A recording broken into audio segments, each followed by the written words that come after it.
এমন শাস্তি দিলাম ইন্নাল্লাযীনা ফাতানুল মুমিনিনা ওয়াল মুমিনাতি সুম্মা লাম ইয়াতুবু ফালাহুম আযাবু জাহান্নাম ওয়া লাহুম আযাবুল হারিক।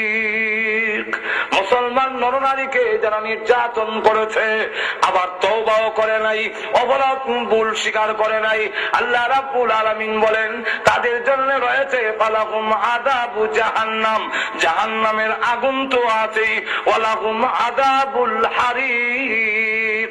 আবার তাদের জন্য জ্বলন্ত আযাব রয়েছে। জ্বলন্ত আযাব মানে কি?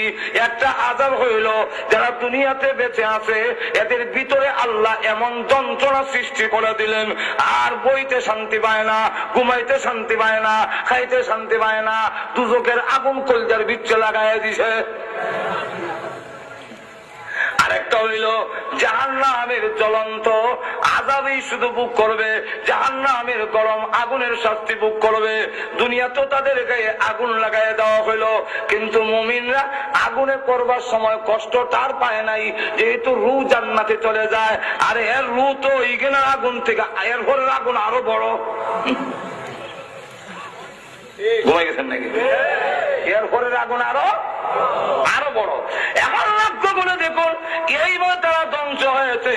আর সুনাওয়াজ বাদশাকেও ধ্বংস করার জন্য আল্লাহ রাব্বুল আলামিন আরেক বাদশারে তার উপরে ছড়াইয়া দিয়েছে, তার নাম হলো বুখতে নাসার।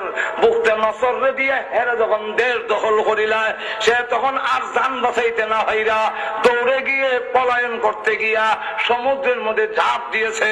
আল্লাহ রাব্বুল আলামিন তাকে পানিতে চুবাই আমার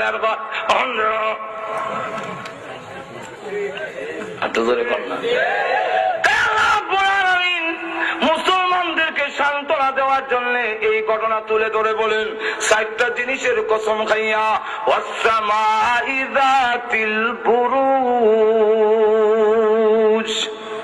আল্লাহ বলেন সত্য কিলা ঘাটি বুরুজওয়ালা আসমানের কসম। এই বুরুজের ব্যাখ্যা দিতে গেলে একদিন লাগবো, এটা আলাদা দিতে দিব, 1 ঘন্টা আধা ঘন্টা তাফসীর করা যায় না।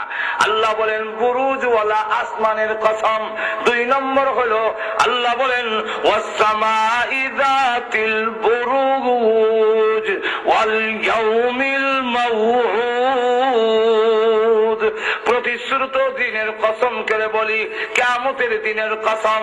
2টা কসম। 3 নম্বর হলো শাহিদিন ওয়া মাশহুদ। শাহিদিনের একটা ব্যাখ্যা হলো জুমার দিন, মাশহুদ হইল ওই আরাফাতের দিন। আল্লাহ বলেন শ্রেষ্ঠ 2টা দিনের কসম করে বলি, একটা হলো জুমার দিন আর একটা হলো আরাফাতের দিন।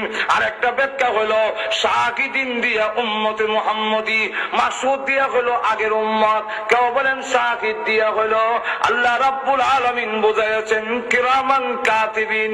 কেউ বলেন শাহিদিন দিয়ে আল্লাহ বুঝাইছেন উম্মতে মুহাম্মদী, মাশহুদ দিয়া বলা বুঝাইছেন কিয়ামতের মাঠ।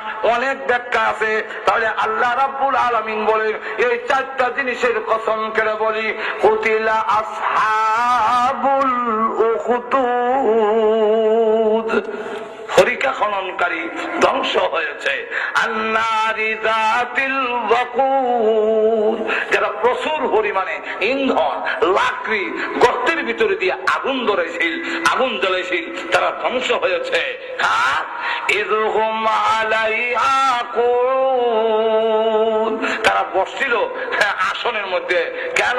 ওয়াহুম আলা মা ইয়াফআলুনা বিল মুমিনিনা শুহুদ, মুমিনের সাথে কি ব্যবহার করা হয়, কি আচরণ করা হয়, তাদেরকে যে নির্যাতন করা হয়, ওই নির্যাতন দেখা তামসা দেখবার লেগে যেটা বইছিল, আল্লাহ রাব্বুল আলামিন ইতারে জ্বালাইয়া শেষ পর্যন্ত শেষ করে দিছে, মুমিনরা জান্নাতে চলে গিয়েছে। এই জন্য আমরা এখান থেকে শিক্ষা গ্রহণ করতে হবে যে ঈমানের পথ অত্যন্ত পিচ্ছিল পথ। এই পথে পরিচালিত হলে বাধা আসবে, আপত্তি আসবে, তখন ঈমানের উপরে অটল অচল থাকতে হবে। আল্লাহ রাব্বুল আলামিন আমাদের সকলকে যাকে